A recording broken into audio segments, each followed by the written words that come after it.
টাঙ্গাইলের নাগরপুরে বাড়ির সীমানা নিয়ে দুই পক্ষের সংঘর্ষে রাজীব হোসেন নামে ইউনিয়ন স্বেচ্ছাসেবক লীগের এক নেতা নিহত হয়েছেন।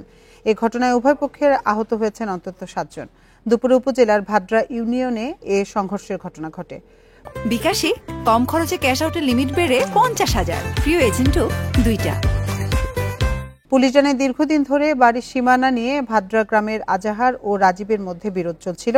সকালে বিরোধপূর্ণ জমিতে থাকা গাছ থেকে বেল পাড়া নিয়ে দুপক্ষের মধ্যে কথা কাটাকাটি এবং এক পর্যায়ে সংঘর্ষ বাধে।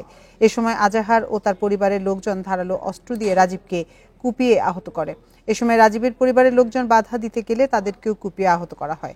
পরে আহতদের উদ্ধার করে মানিকগঞ্জের দৌলতপুর উপজেলা স্বাস্থ্য কমপ্লেক্সে নিয়ে গেলে চিকিৎসক রাজীবকে মৃত ঘোষণা করেন।